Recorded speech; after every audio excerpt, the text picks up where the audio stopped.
ሰላም እንዴት አላችሁ? ይህን ቪዲዮ ያዘጋጀሁት ፓስፖርት ማውጣት ለምትፈልጉ ሰዎች ነው። ኢትዮጵያ ውስጥ ናችሁ በትክክለኛ መልኩ ፓስፖርት ማውጣት የምትፈልጉ ሰዎች በዚህ ቪዲዮ እያንዳንዱን መከተል ያለባችሁ ነገር እነግራችኋለሁኝ። እሱም ብቻ ሳይሆን ደግሞ ፓስፖርት ለማውጣት ምን ያስፈልጋችኋል የሚለውን መረጃዎች ማብሬ እነግራችኋለሁኝ። አብራችሁ ይቆዩ። ከዛ በፊት ግን ለማታውቁ ሰዎች አቤኔዘር እባላለሁኝ። በዚህ ዩቲዩብ ቻናል ላይ የተለያዩ ቪዲዮዎችን እንሰራላችኋለሁኝ ስለ ፓስፖርት፣ እንዲሁም ደግሞ ከጉዞ ጋር የተያያዙ ሌሎች ቪዲዮዎችን እንሰራላችኋለሁኝ። ፍላጎቱ ካላችሁ ከታች ሰብስክራይብ የምትለውን በመንካት የዚህ ቻናል ቤተሰብ መሆን ትችላላችሁ። ስለዚህ ኢትዮጵያ ውስጥ ናችሁ ፓስፖርት ማውጣት የምትፈልጉ ሰዎች ፓስፖርት ለማውጣት የሚያስፈልጋችሁ አራት ነገሮች ብቻ ናቸው። እነዚህን አራት ነገሮች አንድ በአንድ እያንዳንዱን ነገር ዲፕሊ እናያለን ማለት ነው። የመጀመሪያ የሚያስፈልጋችሁ ነገር የልደት ሰርተፍኬት ነው። ይህንን በተደጋጋሚ ሲባል ልትሰሙ ትችላላችሁ። ግዴታ የልደት ሰርተፍኬት ያስፈልጋችኋል። እኔም በተለያዩ ቪዲዮዎች ላይ ብዙ ጊዜ ደጋግሜ የሚለው ነገር ነው። የልደት ሰርተፍኬት ማውጣት ፓስፖርት ለማውጣት በጣም ግዴታ የሚያስፈልገው ዋናውና የመጀመሪያው ነገር ነው። የልደት ሰርተፍኬት ማለት የተወለዳችሁበትን መረጃ የያዘ ማለትም ስማችሁን፣ የተወለዳችሁበትን ዓመተ ምህረት፣ የተወለዳችሁበትን ቦታ እያንዳንዱን ነገር በዝርዝር መረጃ የያዘ ከወሳኝ ኩነት የምትቀበሉት የልደት ሰርተፍኬት ማለት ነው። እንደ ሌላ ሰርተፍኬቶች ሁሉ ይሄኛውም ፎቶ ኑሮት ስም፣ እንዲሁም ደግሞ እድሜ፣ የተለያዩ መረጃዎች ኑሮት እንደ ሰርተፍኬት የሚዘጋጅ የልደት ሰርተፍኬት ነው። ይህንን የምትቀበሉት ወሳኝ ኩነት ነው። ስለዚህ ወሳኝ ኩነት ሄዳችሁ የልደት ሰርተፍኬታችሁን ማግኘት መቻል አለባችሁ ማለት ነው። ይሄ ግዴታና ዋነኛ ነገር ነው። የልደት ሰርተፍኬት ግን ማወቅ ያለባችሁ ነገር እድሜያችሁ ከ40 ዓመት በላይ ለሆነ ሰዎች አያስፈልግም። የልደት ሰርተፍኬት ግዴታ የሚሆነው እድሜያችሁ ከ40 ዓመት በታች ላላችሁ ሰዎች ነው። ከ40 ዓመት በላይ የሆናችሁ ሰዎች ካላችሁ ያለ ልደት ሰርተፍኬት በመታወቂያችሁ አማካኝነት ብቻ ፓስፖርት ማውጣት ትችላላችሁ ማለት ነው። የልደት ሰርተፍኬት እንዴት ነው የምታደርጉት? ወሳኝ ኩነት በመሄድ የሚጠይቋችሁን መረጃዎች በመመለስ ወሳኝ ኩነት የሚሰጣችሁን ሰርተፍኬት ትይዛላችሁ ማለት ነው። እዚህ ጋር ግን ማወቅ ያለባችሁ ነገር የልደት ሰርተፍኬት መያዝ ብቻ ፓስፖርት ለማውጣት በቂ አይደለም። የያዛችሁትን የልደት ሰርተፍኬት ግዴታ ቬሪፋይድ ማስደረግ አለባችሁ። ቬሪፋይድ ማስደረግ ማለት የተረጋገጠ ማስደረግ ማለት ነው። ያ ያወጣችሁት የልደት ሰርተፍኬት በህጋዊነት መልኩ መንግስት የሚያውቀው እና ደግሞ ስማችሁ ዝርዝር ውስጥ እንደገባ ቬሪፋይድ መደረግ ወይም ደግሞ መረጋገጥ አለበት። ስለዚህ እሱን ደግሞ የምታስደርጉት እንዴት ነው? በወሳኝ ኩነት የልደት ሰርተፍኬቱን ካወጣችሁ በኋላ ያወጣችሁትን የልደት ሰርተፍኬት ወደ ያወጣችሁበት ክፍለ ከተማ ነው የምትሄዱት። ክፍለ ከተማችሁ ትሄዱና እዛ ቬሪፋይድ የሚያደርጉ ቢሮዎች አሉ። እዛ ቢሮ ላይ ነው ቬሪፋይድ የምታስደርጉት ማለት ነው። ወደ ወሳኝ ኩነት ወይም ደግሞ የልደት ሰርተፍኬታችሁን ወደ ሰጣችሁ ወሳኝ ኩነት ስልክ ይደውሉና መረጃችሁ ተመሳሳይ ከሆነ የልደት ሰርተፍኬቱን ቬሪፋይድ ያደርግላችኋል። ከጀርባ ማህተምና ፊርማ ያስቀምጡ ላችኋል ማለት ነው። በዛ መልኩ ነው የልደት ሰርተፊኬታችሁን ቬሪፋይድ የምታስደርጉት ማለት ነው። የልደት ሰርተፊኬታችሁን ቬሪፋይድ ካላስደረጋችሁ በምንም አይነት መልኩ ፓስፖርት ለማውጣት ተቀባይነትን አታገኙም ማለት ነው።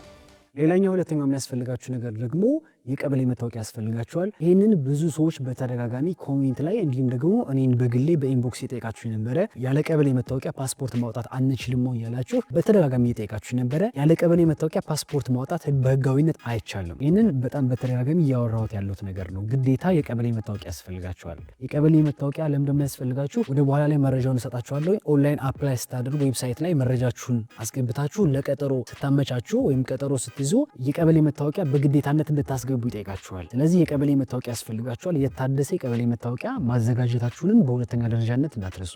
ሶስተኛው ደግሞ ናሽናል አይዲ ያስፈልጋችኋል። ናሽናል አይዲም እንደ ግዴታ የተቀመጠ አዲስ ነገር ነው። ኦልሞስት 1 ዓመት ሞቶታል። ከዛ በፊት ያለ ናሽናል አይዲ ፓስፖርት ማውጣት ይቻል ነበር። አሁን ግን በግዴታነት ናሽናል አይዲ ያስፈልጋችኋል። ናሽናል አይዲ ደግሞ ለመች ነው የሚያስፈልጋችሁ መስላችሁ? አሻራ ለመስጠት በቀጠሮ ቀናችሁ ስትሄዱ ይህንን ነገሮች በኋላ ስለማብራራላችሁ ብዙም ግራ እንዳትጋቡ አዲስ የሆናችሁ ሰዎች ካላችሁ አሻራ የምትሰጡበት የራሱ ጊዜ ስላለው እሱን ወደ ቪዲዮ መጨረሻ አካባቢ በደንብ ስለማብራራላችሁ እሱን ችግር የለውም። ስለዚህ ናሽናል አይዲ የሚያስፈልጋችሁ ምንድነው? ለአሻራ በምትሄዱበት ጊዜ ናሽናል አይዲያችሁን እንድታሳዩ ትጠይቃላችሁ ማለት ነው። ስለዚህ ናሽናል አይዲም በግዴታነት ያስፈልጋችኋል ማለት ነው። ስለዚህ ምን ተባባል? የመጀመሪያው የልደት ሰርተፍኬት ያስፈልጋችኋል። ሁለተኛው የቀበሌ መታወቂያ ያስፈልጋችኋል። ሶስተኛው ናሽናል አይዲ ያስፈልጋችኋል። በአራተኛ ደረጃነት ደግሞ የምታወጡበት ገንዘብ ያስፈልጋችኋል። ገንዘቡ ፓስፖርቱ ስትቀበሉት ሳይሆን የምትከፍሉት ከቀጠሮ ቀናችሁ በፊት ለቀጠሮ ባስያዛችሁ በአንድ ሰዓት ውስጥ ነው ክፍያውን የምትከፍሉት። ማለትም ለምሳሌ አሁን ማክሰኞ ከቀኑ 8 ሰዓት ላይ ቀጠሮ አሲዤ ቢጨርስ ኦንላይን ማለት ነው እስከ 9 ሰዓት ድረስ ብቻ ነው ክፍያውን መክፈል ያለብኝ። ስለዚህ ገንዘብም ቀድማችሁ ማዘጋጀት አለባችሁ ማለት ነው። የገንዘብ ኦፕሽኑ እንዴት መሰላችሁ? የመጀመሪያው ኦርዲናሪ ፓስፖርት ማውጣት የምትፈልጉ ከሆነ 5000 ብር ነው ለኢሚግሬሽን የምትከፍሉት። እንዲሁም ደግሞ አስቸኳይ ኦፕሽኖች አሉ። በአስቸኳይ ፓስፖርት ማግኘት የምትፈልጉ ካላችሁ ደግሞ በ5 ቀን ውስጥ ያለው የአስቸኳይ ፓስፖርት ኦፕሽኑ 20000 ብር ከፍላችሁ ነው በ5 ቀን ውስጥ ፓስፖርታችሁን ማግኘት የምትችሉት። እሱ ብቻ ሳይሆን ደግሞ ቀኑ በጣም ቀረብ አድርጋችሁት በ2 ቀን ውስጥ ፓስፖርት ማግኘት እፈልጋለሁ የምትሉ ሰዎች ካላችሁ ደግሞ በጣም አርጀንት የሆነባችሁ ማለት ነው የኢትዮጵያ 25000 ብር በመክፈል ፓስፖርታችሁን ማግኘት ትችላላችሁ ማለት ነው በ2 ቀን ውስጥ ብቻ። ስለዚህ የገንዘብ ኦፕሽኑ እነዚህ ናቸው ማለት ነው። 5000 ብር፣ 20000 ብር እና 25000 ብር እነዚህ ሶስቱ ኦፕሽኖች ብቻ ናቸው ፓስፖርት ለማውጣት ያሉን የገንዘብ አማራጮች ማለት ነው። ስለዚህ በአጠቃላይ ፓስፖርት ለማውጣት አራት ነገሮች ያስፈልጋሉ ተባብለናል። የልደት ሰርተፊኬት ያስፈልጋል። የልደት ሰርተፊኬቱ የተረጋገጠ ቬሪፋይድ የተደረገ መሆን አለበት። ሁለተኛው የታደሰ ቀበሌ መታወቂያ ያስፈልገናል። በሶስተኛ ደረጃነት ደግሞ ናሽናል አይዲ ያስፈልገናል ተባባልን። በአራተኛ ደረጃነት የምታወጡበት ገንዘብ ያስፈልጋል ማለት ነው። ፓስፖርት ለማውጣት እነዚህ ያስፈልጋሉ ካልኳችሁ ደግሞ አሁን ላይ እንዴት ነው ፓስፖርት ማውጣት የምችለው? ምንም የማውቀው ነገር የለኝም። ከየት ተነስቼ ነው ፓስፖርት መቀበል የምችለው? ወይም ደግሞ ከምን ተነስቼ ምን አይነት መንገድ ተከትዬ ነው ፓስፖርቴን እጅ ውስጥ ማስገባት የምችለው የሚለውን የማታውቁ ሰዎች ካላችሁ ምንም ሀሳብ አይግባችሁ። ከመጀመሪያው ጀምሬ መከተል ያለባችሁን ነገር አሁን ልንገራችሁ። ስለዚህ መጀመሪያ ማድረግ ያለባችሁ ነገር ምንድነው? ቀጠሮ ማስያዝ አለባችሁ። የኢትዮጵያ ኢሚግሬሽን ቀጥታ ሄዳችሁ መስተናገድ አትችሉም። ማለትም ቀጥታ ሄዳችሁ ለፓስፖርት ማመልከት አትችሉም። ማድረግ የምትችሉት ነገር ምንድነው? ኢሚግሬሽን ገብታችሁ አሻራ ለመስጠት ግዴታ ቀድማችሁ ቀጠሮ ማስያዝ አለባችሁ፣ አሻራ ከመስጠታችሁ በፊት ማለት ነው። ስለዚህ አሻራ የምትሰጡበትን ቀኑን እና ሰዓቱን በራሳችሁ ምርጫ አማካኝነት ዌብሳይታቸው ላይ ትገቡና ቀጠሮ ትይዛላችሁ ማለት ነው። ቀጠሮ የምትይዙበት ዌብሳይቱ እዚህ ጋር ስክሪን ጋር የምታዩት immigration.government.et የሚለው አዲሱ የኢፓስፖርት ሲስተም ነው። ስለዚህ እዛ ላይ ገብታችሁ ነው ቀጠሮ የምታስይዙት ማለት ነው። በቪዲዮ መጨረሻ ላይ እንዴት ቀጠሮ ማስያዝ እንደምትችሉ ቪዲዮን አስቀምጥላችኋለሁ። ይሄን ቪዲዮ አይታችሁ ስጨርሱ በቪዲዮ መጨረሻ ላይ ያለውን ቪዲዮ በማየት እንዴት አፕላይ ማድረግ እንደምትችሉ ወይም ደግሞ እንዴት ለአሻራ ቀጠሮ እንደምታስይዙ ቪዲዮን አይታችሁ መማር ትችላላችሁ ማለት ነው። ስለዚህ መጀመሪያ የምታደርጉት ነገር ምንድነው? ዌብሳይቱ ላይ ገብታችሁ አሻራ ለመስጠት ቀጠሮ ትይዛላችሁ ማለት ነው። ቀጠሮውን ስታስይዙ ስማችሁን፣ የልደት ቀናችሁን፣ የቀበሌ መታወቂያችሁን፣ የልደት ሰርተፊኬታችሁን እንደ መረጃ እንድታስገቡ ይጠይቃችኋል። ስለዚህ ቅድም መጀመሪያ አዘጋጁ ያልኳችሁን አራቱን ነገሮች ካዘጋጃችሁ በኋላ ዌብሳይቱ ላይ ገብታችሁ የሚጠይቃችሁን መረጃዎች ማስገባት የመጀመሪያው መንገድ ነው ማለት ነው።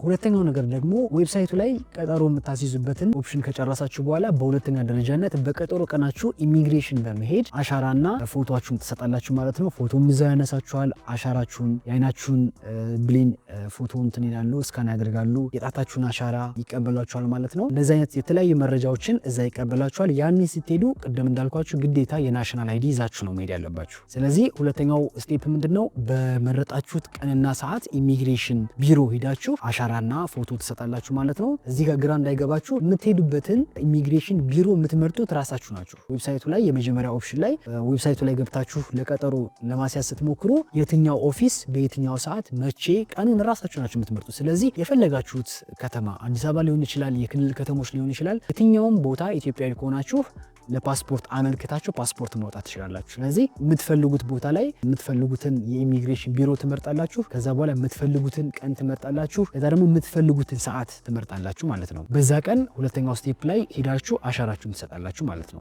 አሻራ ከሰጣችሁ በኋላ በሶስተኛ ደረጃነት ደግሞ የመጨረሻ ፓስፖርታችሁን የምትቀበሉበት ቀን ነው ማለት ነው። ስለዚህ አሻራ ሰጣችሁ ፎቶ ካነሳችሁ በኋላ ሶስተኛው ስቴፕ ፓስፖርታችሁን በእጃችሁ ማስገባት ትችላላችሁ ማለት ነው። ፓስፖርታችሁን መቼ ማግኘት እንደምትችሉ እንደደረሰላችሁ ቴሌግራማቸው ላይ እንዲሁም የተለያዩ ሶሻል ሚዲያዎቻቸው ላይ ፖስት ያደርጋሉ። እንዲሁም በስልካችሁ ሜሴጅ ይልኩላችኋል። በተለያዩ አማራጮች ፓስፖርት እንደደረሰላችሁና እንዳልደረሰላችሁ መረጃውን ይነግሯችኋል። ያኔ ፓስፖርታችሁን ለመቀበል ትሄዳላችሁ። ፓስፖርታችሁን በእጃችሁ ማስገባት ትችላላችሁ ማለት ነው። ሰው ክሊርሊ በደንብ አስረድቻችኋለሁ ብዬ አስባለሁኝ። ይህ ቪዲዮ ጠቅላላ ሀሳቡ ፓስፖርት ለማውጣት ምን ያስፈልጋል የሚልና እንዴት ነው ፓስፖርት የምናወጣው የሚለውን በሁለት ከፍላችሁ መረዳት ትችላላችሁ ማለት ነው። ፓስፖርት ለማውጣት ምን ያስፈልጋል ተባባልን። የመጀመሪያው የልደት ሰርተፊኬት ያስፈልጋል። ሁለተኛው የቀበሌ መታወቂያ ያስፈልጋል። ሶስተኛው ናሽናል አይዲ ያስፈልጋል። እንዲሁም ደግሞ በአራተኛ ደረጃነት የምናወጣበት ገንዘብ ያስፈልጋል ማለት ነው። እንዲሁም ደግሞ እንዴት ነው የምናወጣው የሚለውን ሰመራይዝ ለማድረግ ያክል በመጀመሪያ ዌብሳይታቸው ላይ ገብተን ለአሻራ ቀጠሮ እናስይዛለን። ሁለተኛው ደግሞ በቀጠሮ ቀናችን ሄደን አሻራና ፎቶ እንሰጣለን። በሶስተኛ ስቴፕ ደግሞ በመጨረሻ ላይ ፓስፖርታችንን እንቀበላለን ማለት ነው። የዛሬው ቪዲዮ ይመስላል። አዲስ ለሆናችሁ ሰዎች በደንብ ተረድታችሁታል ብዬ አስባለሁኝ። አይሆፕ ቪዲዮ የሆነ የሰጣችሁ ነገር ይኖራል ብዬ አስባለሁ። እንዴት ፓስፖርት ማውጣት እንደምትችሉ ለማታውቁ ሰዎች የሆነ ነገር አሳይቷችኋል ብዬ አስባለሁኝ። ማንኛውንም ያላችሁን ጥያቄ ኮሜንት ላይ መጻፍ ትችላላችሁ። እንዲሁም ደግሞ እዚህ ጋር በምታዩት የኢንስታግራም አካውንት እኔ ጋር ቀጥታ ተገናኝታችሁ ጥያቄያችሁን መጠየቅ ትችላላችሁ ማለት ነው። በሌላ በአስተማሪ ቪዲዮ እስከምንገናኝ ሰላም ሁኑ።